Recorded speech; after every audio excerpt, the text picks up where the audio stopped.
가지가 있다는 걸 알 수가 있는 거죠. 존재의 실상과 현상.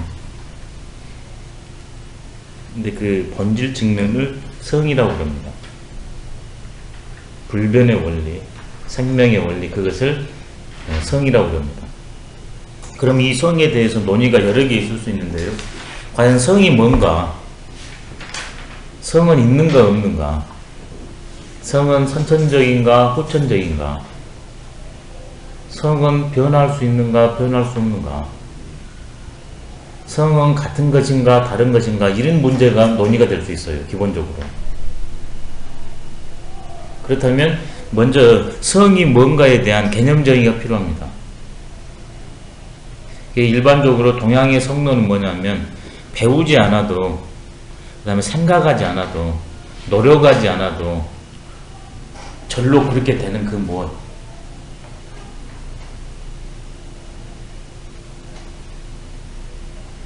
근데 그 중에서도 바로 생명의 원리 그 자체, 그게 존재화된 것을 성이라고 합니다.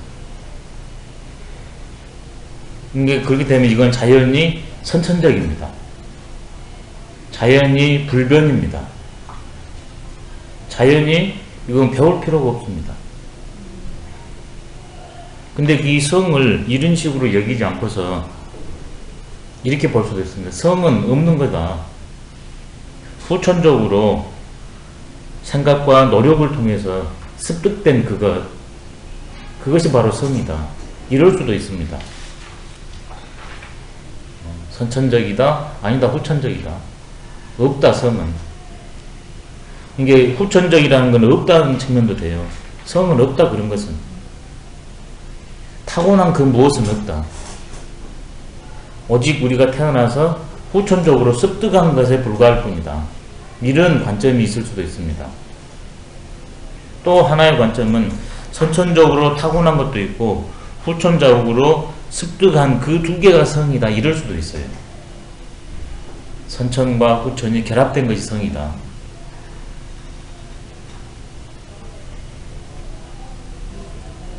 근데 동양의 성론에서는 전자를 잡습니다. 제일 먼저. 선천적인 것.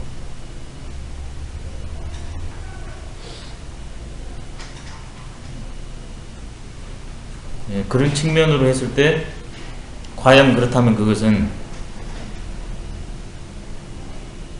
차간가 차가지 않은가 이런 문제가 나올 수 있습니다.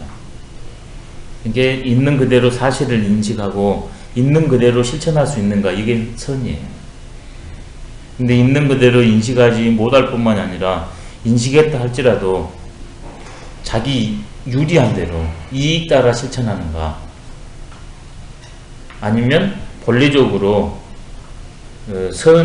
성은 있다 한다 할지라도 악하게 불선하게 타고났는가, 이런 문제가 발생할 수 있는데, 동양 기본적인 유학의 성론은 인간은 선하다. 이게 이제 성의 그 주류 사상입니다. 그래서 성선론입니다. 그렇다면 성선으로 태어났는데 왜 불선과 악이 있단 말이냐, 이제 이거에 답변을 해야 됩니다. 그래서 여기에 대한 답은 어떻게 하냐면, 우리의 본성은 그러는데 몸을 갖고 태어나면 몸에서 작용을 하지 않습니까? 거기서 감정작용이 나고, 그 다음에 또 우리가 교육을 받고, 그 다음에 생각을 하고, 물려받은 것이 있습니다. 부모적으로, 민족적으로, 그 다음에 문화적으로, 그 다음에 천지자연으로. 그런 것이 바로 이 성을 장애를 한대요. 그래서 성은 제대로 인식하고 실천할 수 있는데 이것들이 막는데요. 그래서 불선한 것은 성의 잘못이 아니라 이것들이 잘못이라고, 그러면서 성선은 계속 유지가 돼요. 그러니까 성선인데 왜 후천적으로 악을 저지르냐, 이 문제가 이런 식으로 되기 때문에 성선이 계속 옹호가 돼요. 만약 이것이 설명이 안 되면 성선은, 이것은 그 틀린 학설입니다. 실제로 불선과 악이 일어나니까. 동양에서도 이런 여러 가지 측면이 있기 때문에 그런 여러 가지 것을 제가 전제로 했던 그런 걸 다 해가지고 성을 어떻게 인식했는가, 그것을 한번 해보면, 첫 번째 맹자 같은 경우에는 성선으로 이해했습니다. 우리의 본성은 선하다. 이 본성이라는 것은 육천이 그대로 나한테 들어온 것이 성이거든요. 본성. 생명 그 실상 그 작용 그것이 그대로 들어와 있는 그것이 성이에요. 그러니 그건 자연히 선이라는 겁니다.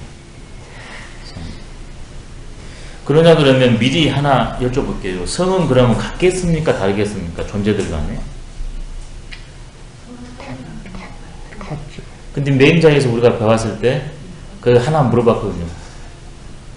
그렇다면 개의 성과 소의 성과 같단 말이냐? 맹자는 다르게 본 거거든요. 같은 미래에서 같은 건가? 어떻겠어요? 생명의 입장으로서는 다 같은데 그 생명의 그 유들은 다르죠. 그러니까 생명 자체로 보면 같고 유로 보냐 그러면 다르게 봅니다. 이게 맹자는 유로 봤어요. 그래서 다르다고 말해요. 근데 이걸로 봤을 때는 분명히 이것은 어폐가 있습니다. 사람과 다른 존재가 같냐 다르냐 했을 때 맹자는 다른 입장인데 그러면 맹자는 왜 그랬는가? 이 측면을 강조했기 때문에 인간성을 인간다움을 강조하니까 이걸 구별해 준 겁니다. 생명다움을 강조해 주면 다 갖게 됩니다. 근데 인간은 인간다움과 생명다움이 동시에 있지 않습니까? 그러냐 그러면 여기에서 어디를 강조해 주냐에 따라서 또 달라져요. 그래서 이것을 생명다움을 강조하면 같다. 인간다움을 강조하면 다르다. 또 이거 두 개를 어떻게 뗄 수 있단 말이냐. 그래서 이것을 같이 노는 사람도 있어요. 같으면서도 다르다. 다르면서도 같다. 이렇게 성론을 펼친 사람도 있습니다. 예, 인물성은 같다. 다르다. 이것뿐만 아니라 같으면서도 다르고 다르면서도 같다. 그래서 크게 관계론으로 세 개가 나와요. 같다, 다르다, 같으면서 다르다, 다르면서 같다.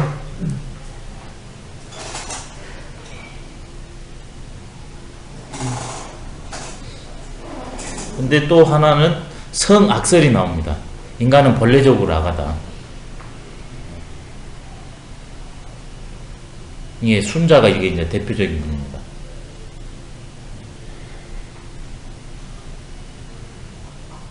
대체 이분은 보니까 인간의 행위가 그때 또 전쟁 전국 시절이거든요.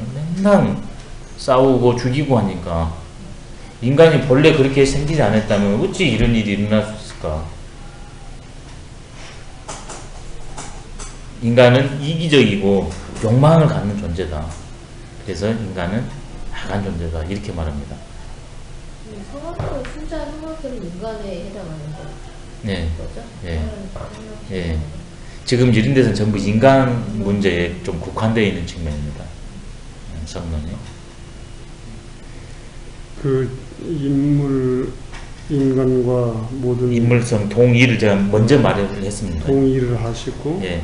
그다음에 이제 같다는 거는 예. 누가 주장했어요? 같다는 그러니까 생명으로 봤을 때는 그 예, 주장하는 같다. 건 없나? 그러니까 여기에서도 지금 인물성 뒤에 또 원문 들어가서도 이제 설명을 드리겠습니다만은 그건 특별히 누가 먼저 주장했다 이런 게 아니라 제가 이제 그냥 이런 관계론으로 이걸 이렇게 그냥 한 겁니다. 학자들이 그런 거 말해놓은 분이 있긴 있는데 제가 거기까지는 구체적으로 누가 그 말을 했다 여기까지는 제가 안 하고 그냥 생각해가지고 관계론으로 엮어낸 겁니다.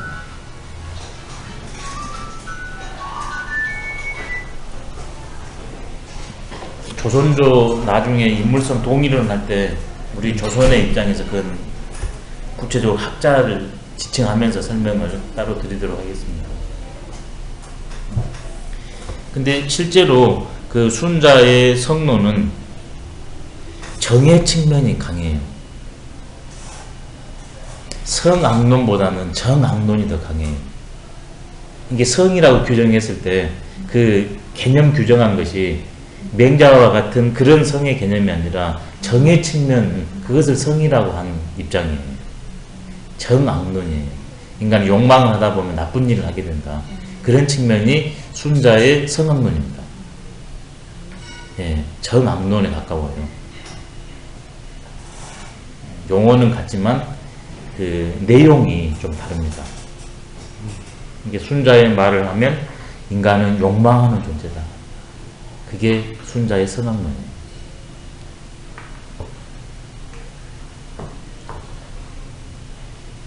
근데 또 이렇게 살다 보냐 그러면 내 스스로도 어떨 때는 차가고 어떨 때는 악하고 타인도 보니까 차가고 악한 것이 동시에 있잖아요. 그래서 겸론이 있습니다. 예, 선, 악, 겸재로. 예, 선과 악을 겸하고 태어났다. 선천적으로 우리 인간은. 지금 이 측면들은 계속 성을 선천적 존재로 인정하고 말씀드리는 겁니다. 지금 논의에서는요. 그래서 사람은 착하지도 않고 악하기만 하는 게 아니라 선과 악을 공유하고 있는 존재다. 그래서 어떨 때는 선할 수도 있고 어떨 때는 악할 수도 있다. 이게 일반적으로 많은 사람들이 호응하는 그 성론입니다. 그 다음에 또 하나는 이런 문제가 또 있습니다. 아, 그런 것 같지는 않아. 어떤 사람은 완전히 착하고 어떤 사람은 악하고 어떤 사람은 착하기도 하고 악하기도 하는 것 같아. 이게 성상품론이에요. 성에는 세 부류가 있는 것 같다. 이게 성상품설입니다. 착한 존재도 있고 악한 존재도 있고 겸한 존재도 있다. 세 부류가 있다. 지금 앞에 성선, 성악, 성겸은 한 존재에 그런 거 있다고 그랬지 않습니까? 한 존재에. 네. 근데 여기에는 존재마다 다르다는 겁니다. 선한 존재, 악한 존재, 그 다음에 겸한 존재. 아니, 선으로 갈 수도 있고 악으로 갈 수도 있는, 이렇게 딱딱 구별되어 버리기 때문에. 그 다음에는 또 이런 것이 있습니다. 여기까지는 선천적으로 성을 인정한 건데, 이제 성은 선천적으로 없다, 이런 성론이 있어요. 그게 바로 뭐냐면 성무학설입니다. 성은 선도 악도 없다, 이게 성무학설이에요. 이게 백지설입니다. 서양 철학의 주류 사상이에요, 이게. 특히 17세기 근대 이후에요. 선천적으로 그런 것이 없고 우리는 백지 상태인데, 후천적으로 바로 경험과 사유와 습득을 통해 가지고 형성이 된다. 그렇기 때문에 선도 없고 악도 없고 자연이 이렇게 되냐 그러면 가변적입니다.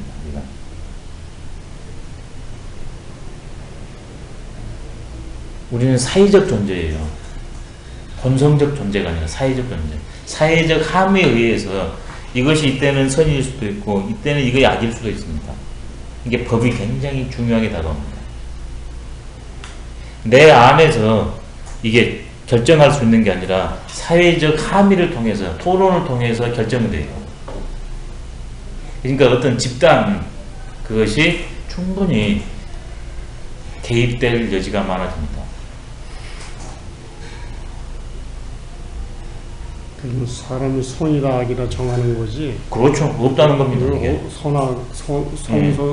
성을 갖다 선이다 악이다 이렇게 할 수가 없다는 거. 우리가 정한다는 거예요. 발상이 완전히 다르죠. 지금 이렇게 되면. 우리가 정하는 거는 그때 그걸 달라집니다. 네. 예. 한때는 선이라고. 예, 달라집니다. 예, 그런 예. 말은 돼요. 그게 이제 법이에요. 그 잣대가. 근데 그 법에는 바로 권력과 경제력이, 그 다음 지식이 개입되니까 반드시 이게 대립박을 세울 수밖에 없습니다. 성은 보편성이니까 대립박이 줄어듭니다. 근데 상대적으로 또 이것이 없는지도 모르는데 우리가 있다 없다가 이렇게 규정할 수 있는 거거든요. 그런 선천적으로 우리를 이렇게 옥죄일 수 있는 그런 건 해친, 또 풀어 해친 장점은 있어요. 이것은 상대적 세계를, 성론이 있다고 봤을 때는 상대적 세계를 이렇게 배제시킬 수 있는 장점은 있지만 없는 것을 있다고 할 수도 있는 그런 폐단이 있거든요. 결정적으로 있다고 그래버리니까. 그 다음에는 가선악이 있습니다. 가선악. 선할 수도 있고 악할 수도 있다. 없는데 무선악하고 가선악하고 같으면서 좀 달라요. 이것은 없는 것은 분명히 마찬가지인데 사람이 선할 수도 있고 악할 수도 있는 좀 더 열려 있어요.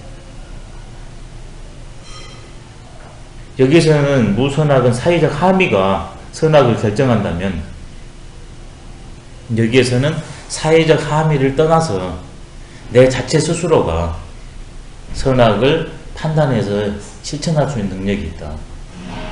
본인의 의식이군요. 예. 내가 어느 선택을 하는 예, 그렇죠. 이제 그것이 이제 사회적 함의로까지 이제 넘어갈 수가 있는 거죠. 조금 더 자유롭습니다, 이 측면이. 근데 동양에서도 무선악 측면이 하나 있어요. 동양의 무선악 측면은 뭐냐면 실제 서양에서처럼 그렇게 선악은 선천적인 건 없다 이런 것과 함께 뭐냐면 선과 악으로 규정할 수 없는 생명의 그 무엇 그런 선악론이 있어요. 무선악론. 저는 이 측면을 좀 택한 편입니다. 선이라 악이라 이건 인간적인 의미니까 그걸 떠난 그러면서는 인간적인 가치로 오면 자연히 선선에 이제 더 쓰게 됩니다. 저는 규정할 수 없다고 봅니다. 그좀 선천적으로 있고 그것은 절대선을 가지고 있다. 그러니까 오늘 산에 가다 뱀을 봤는데 뱀이 예를 들어서 그 쥐나 새를 잡아먹잖아요. 그럼 우리가 삼자적인 입장으로 봐서 예. 나쁘다고. 그렇죠. 인간적인 가치를 이어보면 내 관점으로부터 악한 거지만 예. 뱀의 입장에서 보면 손이죠. 예, 생명의 사이클로 봤을 때는 그게 선악을 넘어선 그게 진리입니다. 이게 선악하면 인간적인 개념, 가치 개념이 많이 들어버려요. 그러면 사실로서 보지 않고 그것을 가치로 눌러버리니까 이게 문제가 많이 발생할 수 있어요. 자유가 많이 억제돼 버려요. 사실이 먼저지. 물론 사실과 선악은 동시긴 합니다만은 사실이 먼저예요. 논리적 선으로 했을 때. 근데 우리는 사실보다도 가치를 가지고 사실을 덮어버려요. 사람이 어찌 그럴 수가 있어. 근데 사실을 이해해 보니까 그럴 수도 있겠다 이런 얘기도 나오잖아요. 이게 첫 번째 사실 그대로 봐야 됩니다. 그러면 그것이 그대로 이래야 되구나 이게 선이거든요. 근데 우리는 사실은 던져두고 이래야 된다는 이게 먼저 있어요. 그놈으로 사실을 딱 해버리니까 문제가 많이 발생합니다. 근데 실제 사실과 가치는 하나입니다. 근데 우리는 그런 측면의 가치로 사실을 보는 게 아니라 인간적인 관점, 나의 관점의 선을 가지고 사실을 규정하는 그런 패단이 있어요. 저는 그런 식의 성소는 저는 맞지 않다고 봅니다.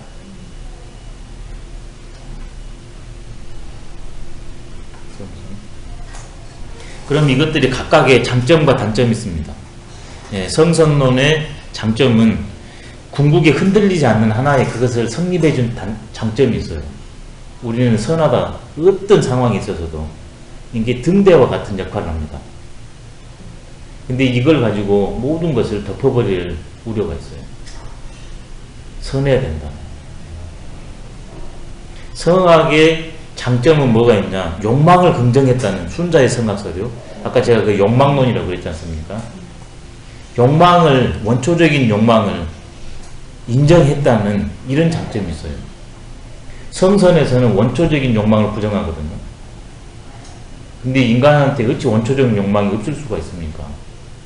순자는 장점은 원초적인 욕망을 인정했다는 장점은 있는데 그것을 바로 우리의 인간의 본연으로 해버린다면 이게 악의 다툼으로 흘러버릴 확률이 있고 그것을 당연히 여길 수가 있습니다. 그게 폐단입니다. 순자는 그것을 넘기기 위해서 성인과 예법을 가지고 공부를 통해서 이게 순환시킬 수 있다고 거기까지 그 말을 해놨습니다. 순자는. 그 다음에 이제 성겸론의 장점은 뭐가 있냐? 가장 우리 인간적인 삶의 패턴을 해석하기가 제일 잘했습니다. 나는 선하기도 하고 악하기도 하고 타인도 그러니까.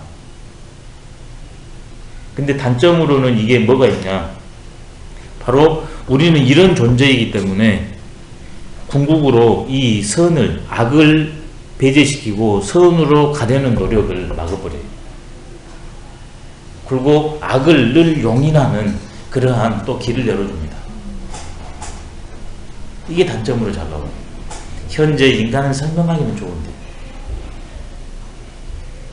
악을 제거하고 선으로 가는 적극적인 노력을 막아요. 우리가 그런 존재인데 어떻게 그게 되겠어? 이런 문제가 붙습니다. 성삼품설의 장점은 뭐가 있냐?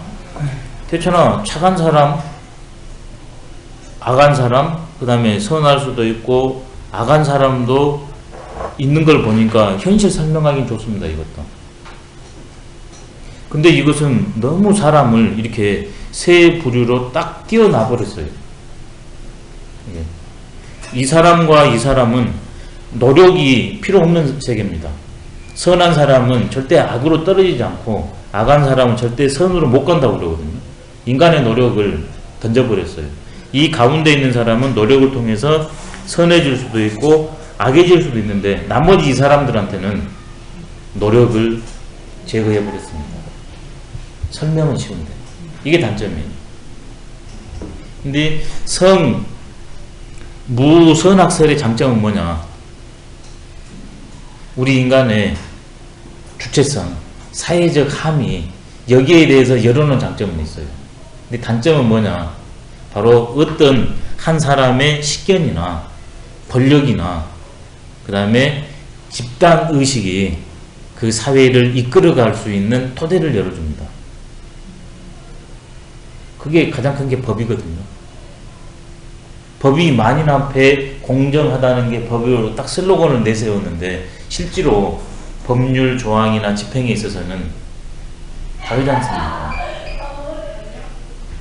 지금 최고 권력에 있는 분들은 비리가 이렇게 분명히 드러났는데도 그 비리에 연루된 제보한 그 사람만 계속 줄곧 수사를 합니다. 이분은 불러도 안 해요.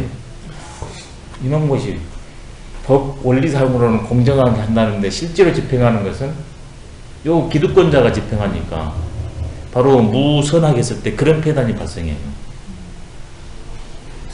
이 집단이 선을 결정하니까 바로 전 세계 전쟁을 해도 아무런 문제가 없어요. 이 악을 제거하기 위한 선한 행위니까. 이라크 침공입니다.